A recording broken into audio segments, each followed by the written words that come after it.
tous, on se retrouve aujourd'hui pour le test des pâtes polymères donc de chez Action. Je remercie Sandrine Cassimini qui m'a envoyé ces échantillons de pâtes polymères pour pouvoir les tester. Et on va voir ensemble ce qu'on va pouvoir réaliser et puis en même temps je vais vous donner donc mon avis sur ces pâtes polymères. Donc on va commencer déjà un petit peu par les coloris. Donc voilà, Sandrine m'a trouvé ces 4 paquets. Je sais que je crois qu'il en existe un autre avec des couleurs bleues que j'avais vu comme ça sur les réseaux. Moi j'en ai pas trouvé dans mon magasin de Action car comme à chaque fois que je vais à mon magasin Action, tous les rayons sont dévalisés, donc du coup je n'ai pas de chance. À chaque fois que j'y vais, il n'y a plus de pâtes polymères.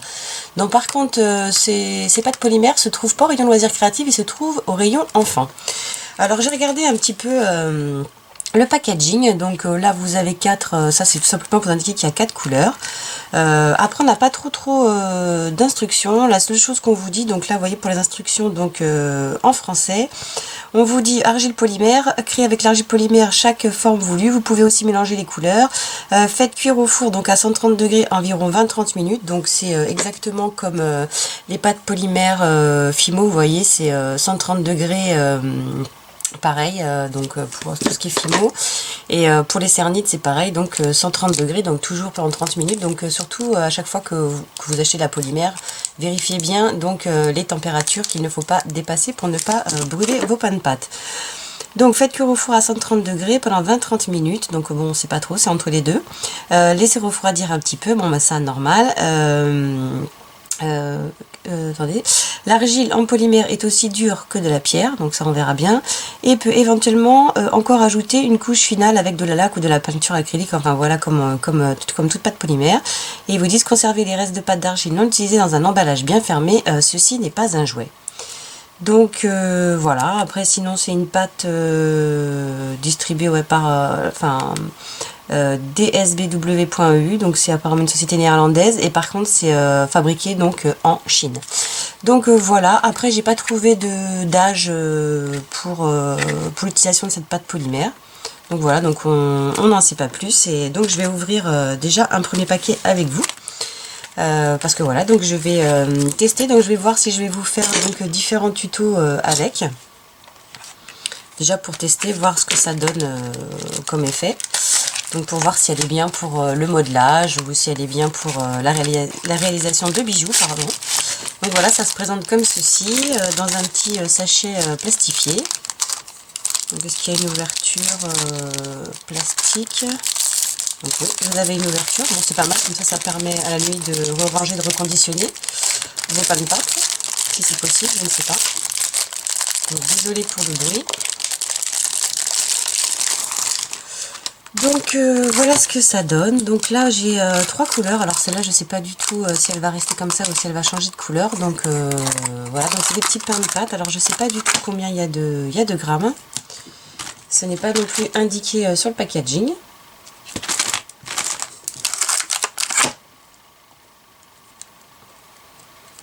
Alors sinon au niveau de la texture, bah oui ça ressemble... Enfin, ça a quand même un côté plastique, je trouve. Ça ressemble pas mal à la cernite. Je trouve plus à la cernite au niveau de texture que de la Fimo, mais quand même ça fait un petit peu plus plastique. Après, elle ressemble pas non plus à la marque Patati Patata. Je ne sais pas si vous la connaissez, cette marque-là.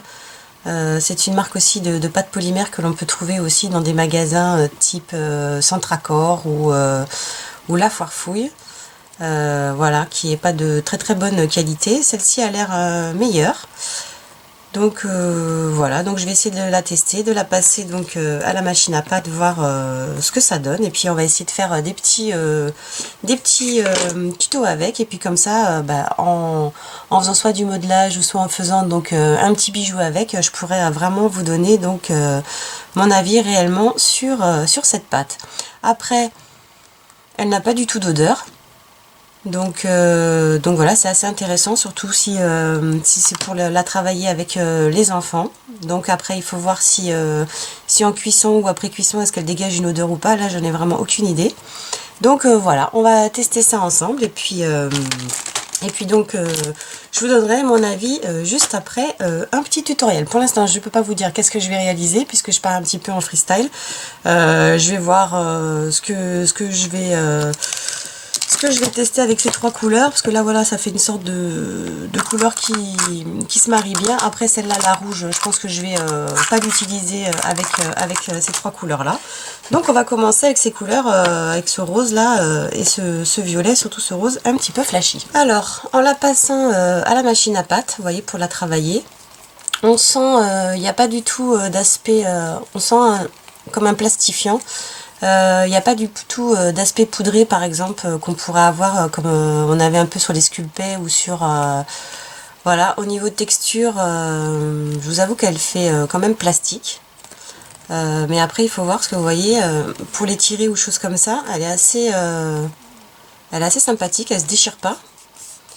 Donc, ouais, c'est texture assez plastique.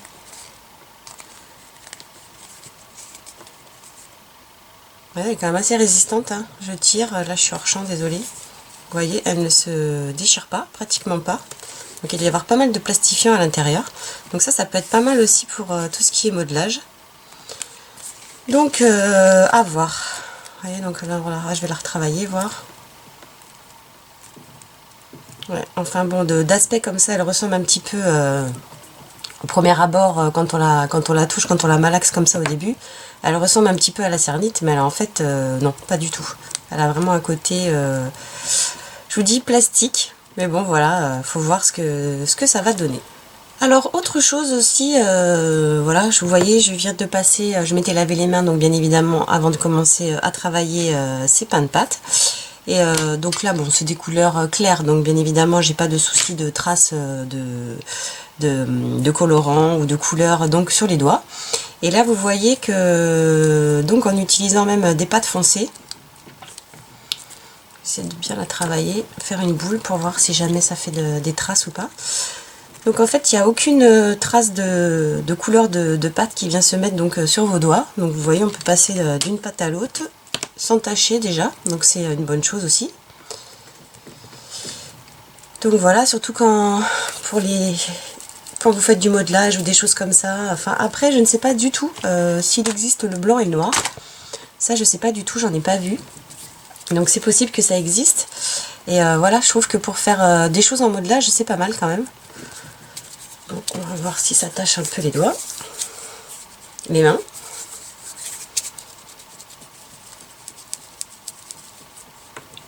Donc ça ne tâche pas du tout. On n'a rien du tout sur les doigts. Donc voilà, un autre point aussi de cette pâte. Donc là, je vais réaliser 3 petits carrés. Donc là, vous voyez, j'ai juste à passer ce petit morceau de pâte donc au cran 0 sur ma map et ça donne à peu près, vous voyez, de quoi faire un petit carré. Je vais tenter de faire un petit scalpage dessus pour voir ce que ça donne. Voir si c'est facile à scalper, à découper. Donc voilà. Alors je vais donc découper à l'aide d'un emporte-pièce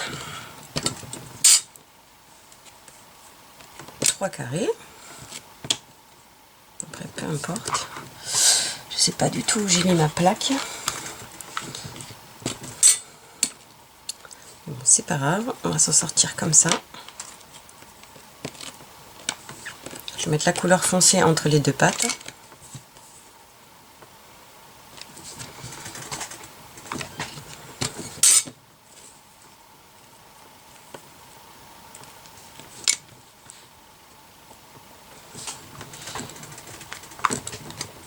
Voilà, on va y arriver.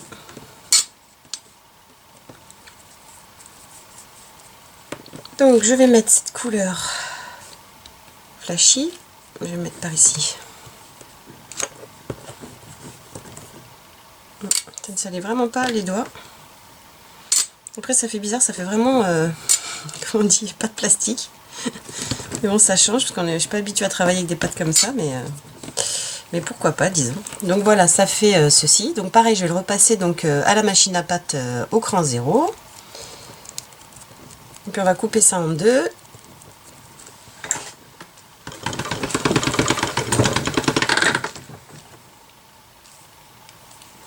ouais, réaction. Je sais pas, déjà au niveau des couleurs, je sais pas, vous voyez des petites taches là. Je ne sais pas du tout.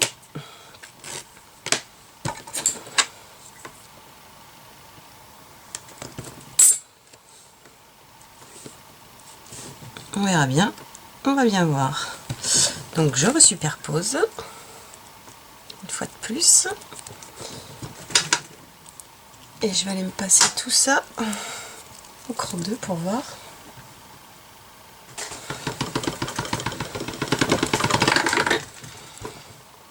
Alors, je sais pas, oui, dans la pâte claire, on dirait qu'il y a comme, je sais pas, ça fait plein de petits points. Vous voyez?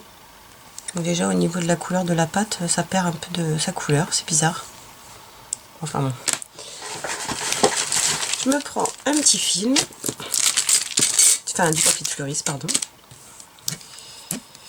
Donc pareil, ce qui est assez bizarre, c'est que vous voyez quand on passe aussi, ah si, ça fait des traces de doigts, mais bon, ça ne marque pas trop en plus comme pâte. Hein. Des traces de doigts qui partent très facilement, je pense que c'est vraiment le côté plastique qui fait ça. Donc on va aller prendre une petite plaque de texture. Alors vu le côté plastique de la pâte, je vous dirais que je vais quand même bien talquer ma plaque de caoutchouc également. Voilà, pour être tranquille. Donc je prends un petit pinceau.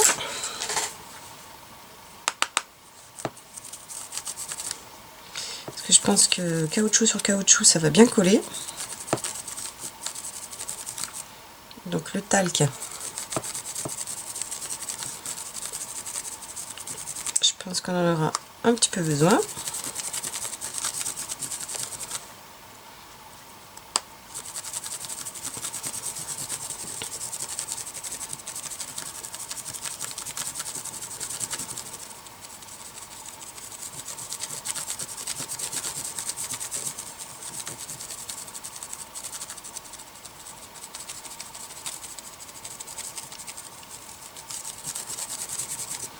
Voilà.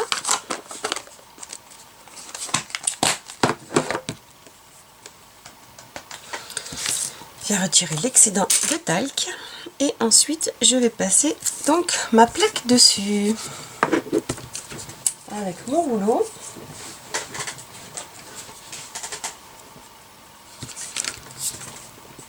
Et on va essayer d'incruster donc le motif dans la pâte.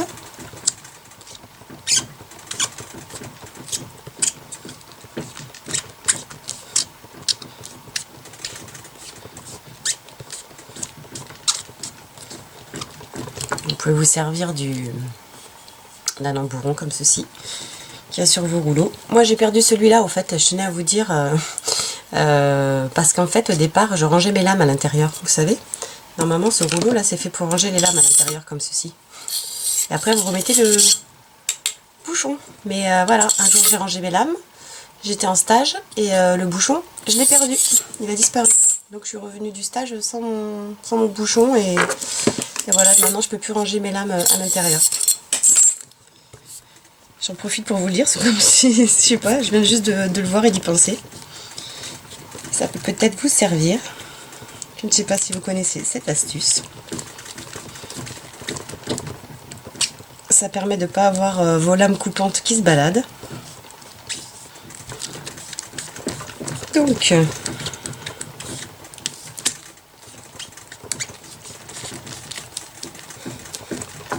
j'espère avoir bien appuyé mon motif partout sur la pâte.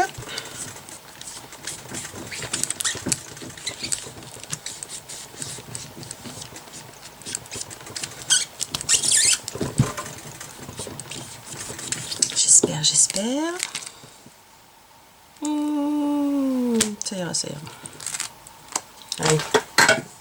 Et on va attaquer donc le scalpage pour voir si c'est facilement scalpable ou pas. Scalpable, oui ça se dit, je pense. Alors,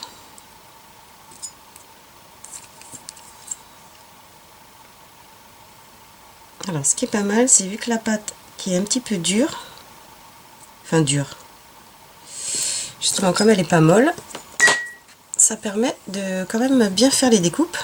ce qui est quand même sympa. Attendez, je vais approcher un petit peu, que vous puissiez voir ce que ça donne.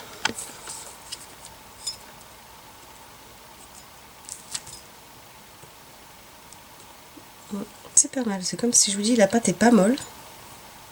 Donc on arrive quand même facilement à la travailler.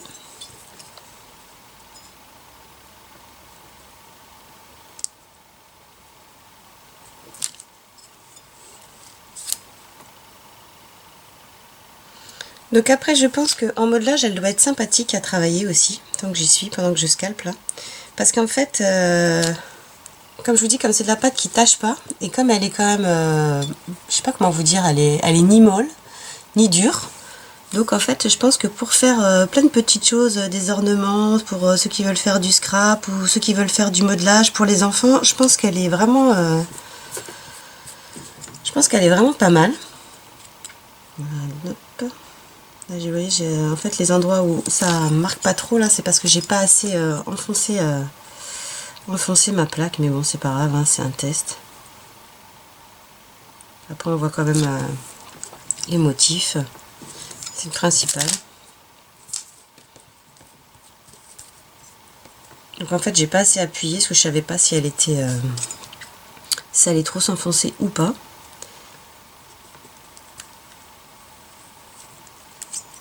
En tout cas à scalper c'est tranquille.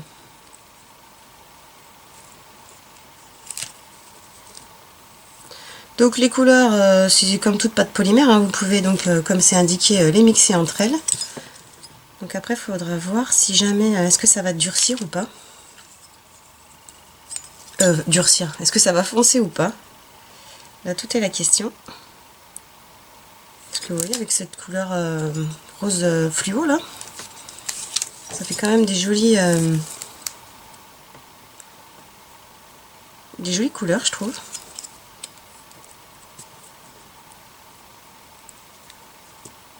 Donc je vais peut-être chercher un petit peu plus en profondeur dans mon scalpage, je suis peut-être trop en surface.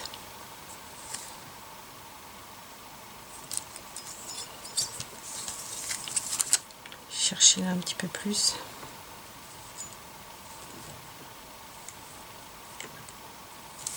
Oui, bah en tout cas ça se scalpe très très bien. Après je vous dis, il faudra voir au niveau du rendu du bijou. Est-ce que ça va faire plastique de chez plastique? Est-ce qu'il va falloir juste vernir ou alors ponce illustré, voir ce que ça donne, on sait jamais, hein. On va tester tout ça.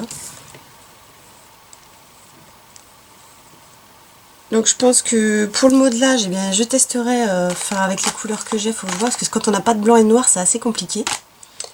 Mais au moins essayer de faire, je sais pas, je verrai un petit quelque chose avec, parce que si j'ai pas de blanc, c'est vrai que pour faire une chibi, après bon, on a un peu de marron, pas évident.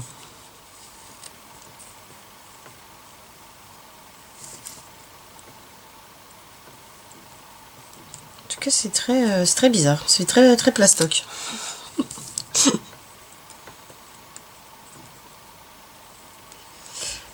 Voilà. En tout cas, c'est assez facile, je trouve, à scalper. J'arrête pas de vous le dire, mais voilà, c'est assez étonnant.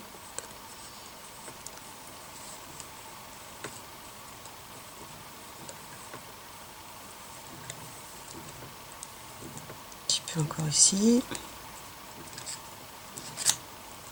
Voir ce que ça donne. Donc voilà, je vais m'arrêter là pour le scalpage de cette plaque.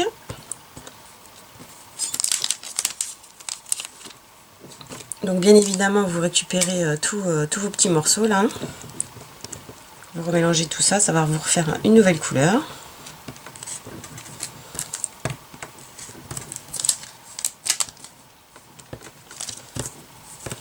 Parce que bien évidemment en pâte polymère on ne jette rien, tout se récupère.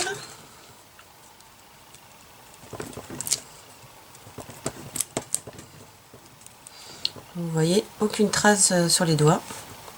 Donc ça surtout vous le perdez pas, hein. Soit vous le remélangez pour obtenir une nouvelle couleur, ou sinon vous pourrez l'exploiter différemment. Enfin voilà, de toute façon rien ne se jette en pâte polymère, hein. Ça peut vous servir aussi de pâte beurre ou choses comme ça.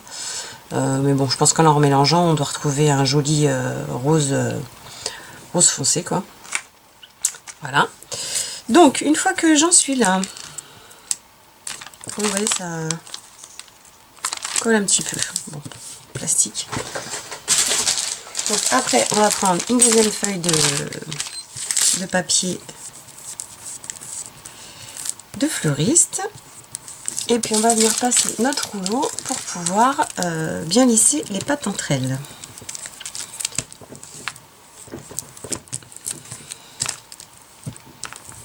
Mais c'est pas mal. Je trouve déjà que ça fait joli, hein. Je sais pas si vous voyez les couleurs, parce que ça m'a l'air très clair en retour cam.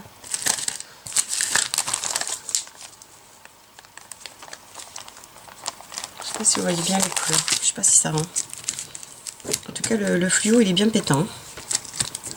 Après, il faut voir en cuisson est-ce que ça va rester ou pas. Ça, c'est en fait l'effet de surprise qui fait qu'il se coule.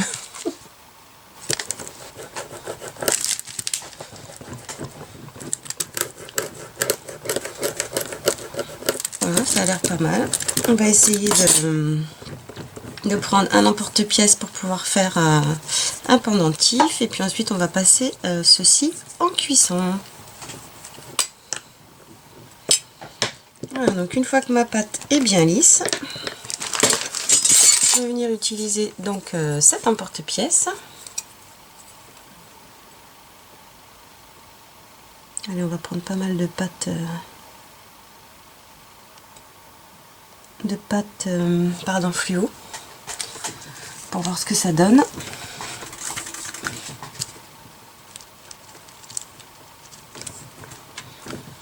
Et puis on va se faire des petites boucles d'oreilles avec ce petit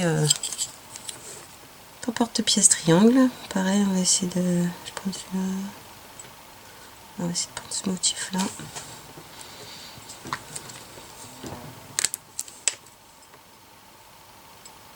Donc voilà, donc je vais prendre ces pièces et puis je vais aller les passer en cuisson, et puis je vais vous dire donc bah voilà le résultat, ce que j'en pense. Pendant que ça passe au four aussi, parce que là je prépare donc un petit morceau de pâte, donc c'est un reste de mélange de couleurs pour faire mes semelles, pour faire le derrière de mon bijou donc par la suite. Ce que je tenais à vous dire aussi, c'est que quand vous le passez dans la machine à pâte, vous n'avez pas du tout de morceaux de pâte qui restent dans votre machine à pâte. Donc c'est quand même quelque chose d'intéressant aussi. Parce que voilà, là je l'ai passé plusieurs fois, j'ai pas du tout j'ai essayé de voir dans ma machine à pâte, en fait c'est tellement plastifié que ça ne salit pas du tout votre machine à pâte. Donc voilà, c'est déjà aussi un point positif, je dirais, pour cette pâte. Alors je vous montre une fois cuit ce que ça a donné mes pièces. Donc vous voyez, ça n'a pas du tout changé de couleur, la couleur est vraiment restée vraiment d'origine. Je sais pas si vous voyez bien, parce que ça fait un... c'est le fluo, je sais pas si vous arrivez à voir en fait les couleurs. C'est assez bizarre. Donc vous voyez que la couleur là elle est devenue un petit peu translucide, enfin elle l'était déjà hein, sur la base, et voilà ce que ça a donné. Donc les couleurs n'ont pas du tout changé. Et ça c'est un échantillon que j'ai fait de la pâte, d'un mélange de pâte, vous voyez, que j'ai préparé pour ma semelle, donc avec les restes de pâte. Et donc je l'ai étalé au cran le plus fin de ma machine à pâte, c'est-à-dire au cran numéro 9. Et voilà ce que ça a donné. Donc vous voyez au niveau plastique, je peux pincer, non, j'ai pas du tout de casse, hein. Si elle est bien cuite à 130 degrés, voilà.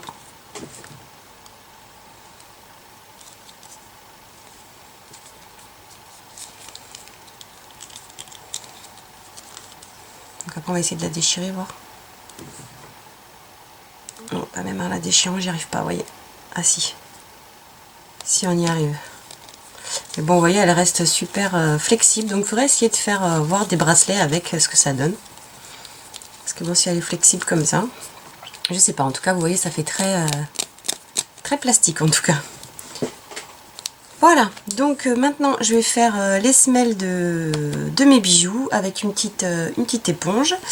Et puis on va repasser donc en cuisson pour voir ce que ça donne. Donc, je vais prendre un petit ressort, paf, pour faire le dos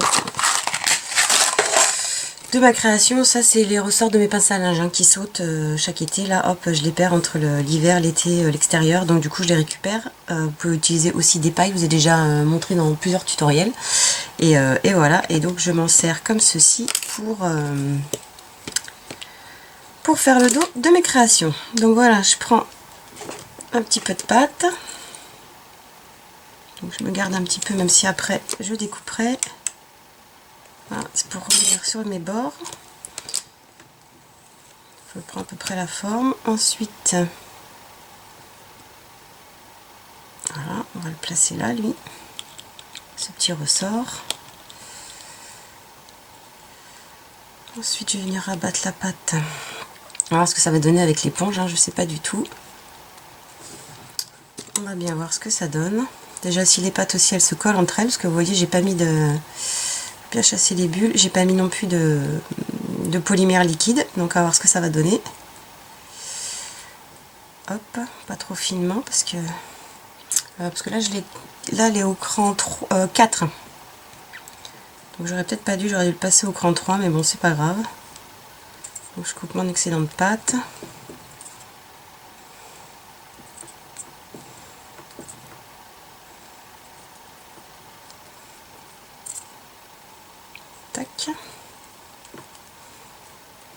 Ça fait bizarre hein, quand on a l'habitude de travailler tous les autres pains de pâte, ça fait vraiment plastoc, mais bon. On va bien voir ce que ça va donner. Hein. Tant qu'on n'a pas fini. On peut pas dire si ça vaut le coup ou pas. En tout cas, je pense que c'est une très bonne pâte pour les débutants et pour le modelage. Je crois qu'ils sont à 99 centimes les pains les 4 pains de pâte. Donc c'est assez sympa. Après, vous êtes limité en couleur. Donc je sais pas, comme je vous dis, s'il existe des pâtes de blanc et noir. Ça, aucune idée. Je ne sais pas du tout. J'espère quand même qu'ils y ont pensé. Hop là. Donc on récupère la pâte. Après, vous entendez le bruit, ça fait vraiment plastoc. Donc mon éponge a texturé.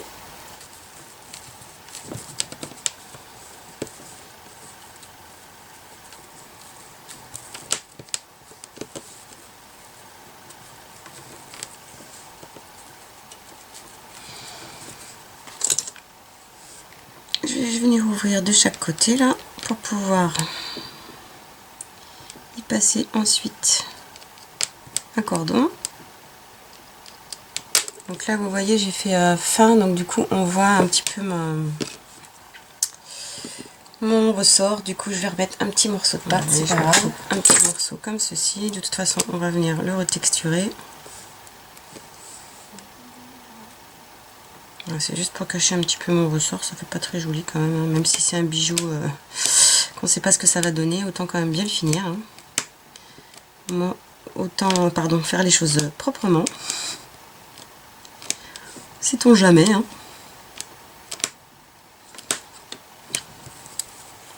C'est vrai, ce bijou il peut plaire à quelqu'un au final. Et donc quitte à offrir un bijou, autant bien le finir.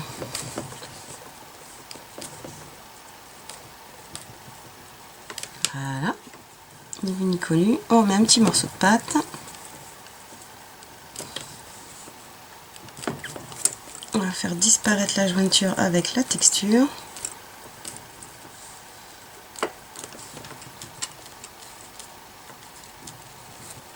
Voilà. Là, on ne voit plus rien. Voilà, comme ça, on ne voit plus le ressort.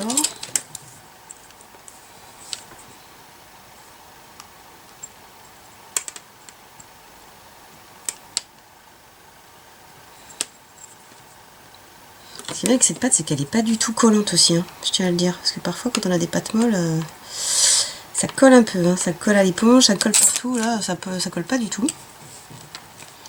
Après, la seule chose qui me gêne, je vous dis, c'est un peu l'effet plastique que ça fait. C'est très bizarre comme pâte.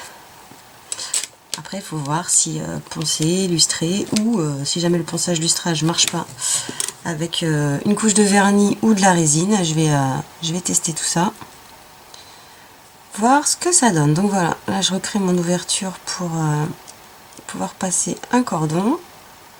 Donc là normalement on devrait être bon.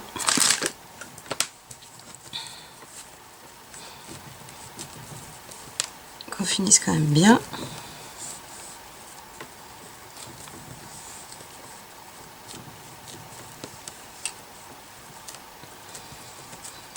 On va faire un peu mes bords.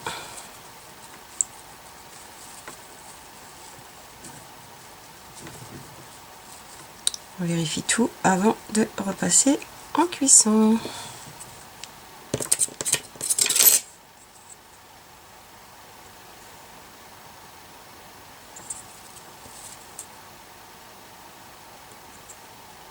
Je suis très lente pour faire mes semelles, hein. Je sais pas si vous avez remarqué, mais j'aime bien que ce soit bien fait.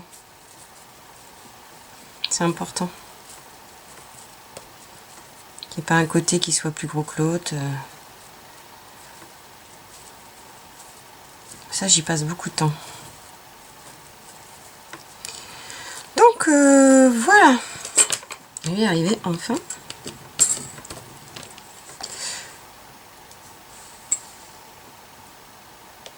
Donc voilà ce que ça donne, et donc voilà, je vais le passer donc en cuisson. Je vais faire, là je vous coupe, hein, je vais vous faire, parce que sinon la vidéo elle va être hyper longue, donc je vous fais, je vais faire les 2 boucles d'oreilles, et puis on va voir donc ce que ça va donner. Pour pouvoir poncer mes pièces, je vous avouerai que je vais quand même tester quelque chose, parce que j'ai pas envie de désabîmer, parce que vous voyez, rien qu'avec la lame déjà, ça a perdu de la couleur, enfin voilà, c'est un petit peu, donc je me demande si, déjà avec la lame, si ça réagit comme ça, je me demande comment ça va réagir avec du ponçage. Même si je monte sur des grains assez fins. Donc du coup je vais me faire un petit cabochon, et puis comme ça celui-là je le poncerai. Si je vois que ça raye ou que ça va pas du tout, j'arrêterai les dégâts,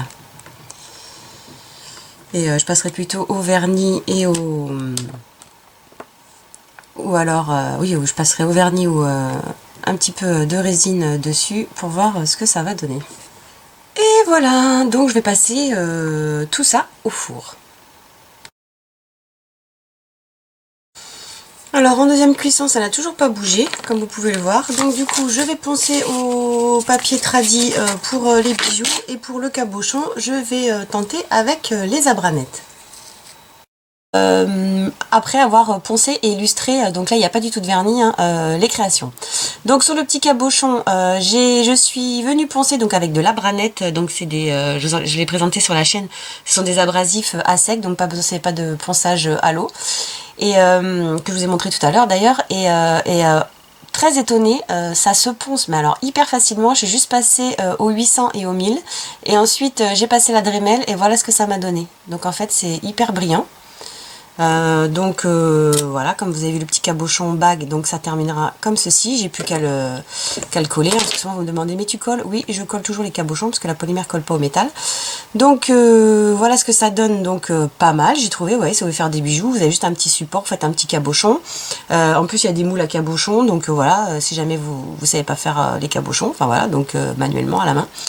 Donc je trouve voilà faire quand même des bijoux sympathiques. Alors là j'ai poncé avec du papier à poncer de chez Polir Malin, et donc pareil, voilà ce que ça a donné. Donc là j'ai poncé au 800, 1000, mais bon 800 je pense que je pourrais attaquer au 1000, 800, 1000 et 1500. Et ensuite j'ai donc lustré avec un petit embout en flanelle, et voilà ce que ça a donné. Donc au niveau du résultat, vous voyez, pareil, hyper facile à poncer. J'ai poncé vraiment hyper rapidement, parce que vous savez, en fait, quand vous avez de la pâte polymère que vous voulez les poncer, chez Fimo, enfin, ça c'est mon avis personnel, après je sais pas ce que vous en pensez vous en tant que polymériste, mais je trouve que la Fimo elle est hyper dure à poncer, et à lustrer on n'obtient pas un résultat comme sur Cernit, puisque Cernit elle est plus facile à poncer, et en lustrage on arrive à trouver des résultats comme ceci. Et là j'ai trouvé que cette pâte elle était quand même très étonnante. Alors je sais pas si c'est l'effet plastique qu'il y a dedans qui fait ça, mais voilà, je trouve quand même le résultat assez bluffant, parce que je vous dis, j'ai presque pas poncé, hein, j'ai pas eu de difficulté, j'ai passé, c'est je vous ai dit 800, 1000, 1500, et voilà ce que ça a donné. Donc quand même ravi du résultat. Donc là je suppose que pour la percée ça va être un jeu d'enfant également, pour ensuite passer un anneau et puis mettre mes supports de boucles d'oreilles, donc pour faire ces boucles d'oreilles. Et donc voilà ce que ça donne aussi donc pour le collier. Donc vous voyez, il suffit juste de mettre une petite chaîne. Donc le pendentif, là voilà, il y a un pet de Dremel. Ce pendentif a été poncé avec pardon, les papiers à poncer, donc ponçage à l'eau avec les papiers de chez Polir Malin, et voilà, illustré. Et donc voilà ce que ça donne au niveau aussi de la brillance. Je sais pas si ça rend bien, mais voilà. Donc, et en plus les couleurs, comme vous pouvez le voir, n'ont pas du tout changé. Dans mon retour caméra, c'est bizarre, on voit pas cette couleur fluo. Je sais pas si ça va ressortir en vidéo, on verra bien. Donc j'imagine que voilà, pour percer mes petites boucles d'oreilles, je vais pas avoir de soucis, vu que c'est une pâte quand même qui est très flexible.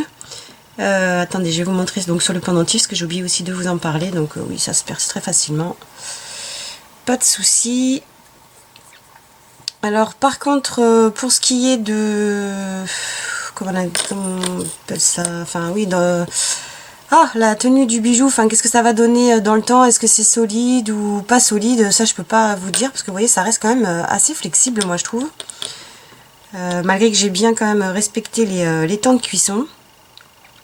Et je vais vous montrer surtout, c'est au niveau du pendentif, donc c'est pour ça que ça garde quand même un côté, je trouve, plastique. Mais bon, vous voyez qu'on peut même quand même faire des bijoux avec. Alors on est le soir, donc je vais commencer un petit peu à pas mal bafouiller. C'est normal, les soirées comme ça, fin de journée, c'est très dur. Donc voilà.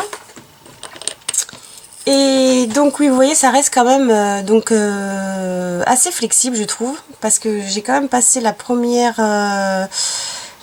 partie, c'est vrai qu'elle était une tranche assez fine, donc il aurait peut-être fallu mettre une semelle, enfin pas une semelle, mais une couche entre les deux peut-être, parce que vous voyez ça reste quand même assez flexible, je trouve, mais bon, après il faut voir dans le temps, mais bon, je vois pas pourquoi ça casserait, il faut vraiment le tordre, ou voilà, quand on a un bijou on s'amuse pas non plus à le casser, donc voilà.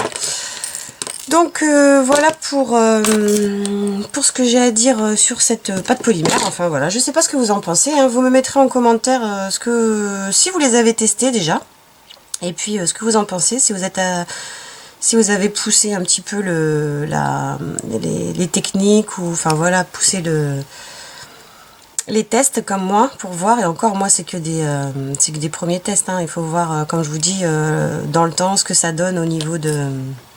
Ah mince, il faut que je rajoute un petit anneau. J'avais oublié.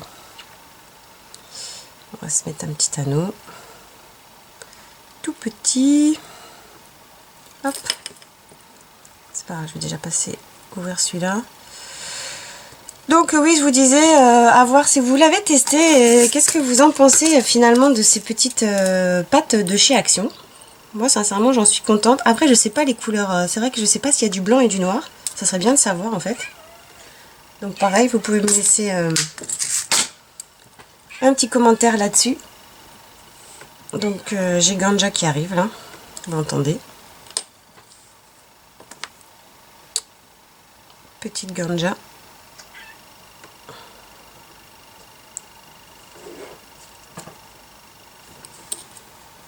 On peut pas attendre 2 minutes, Ganja? Non? C'est pas possible. Qu'est-ce que vous voulez que je fasse une vidéo en direct? Quand j'ai pas le chien qui ronfle, c'est le chat qui vient m'embêter pour que je lui donne à manger. J'arrive, Ganja. Voilà ce que ça donne. Donc une fois terminé, vous voyez, c'est tout simplement une petite chaîne là montée pour le pendentif, parce que c'était juste des bijoux test. Là voilà les boucles d'oreilles. Voilà, vous voyez la brillance. Donc, que vous dire sur cette pâte de chez Action? Alors, je vous l'ai dit un petit peu tout au long de ce tutoriel. J'ai trouvé cette pâte finalement très intéressante.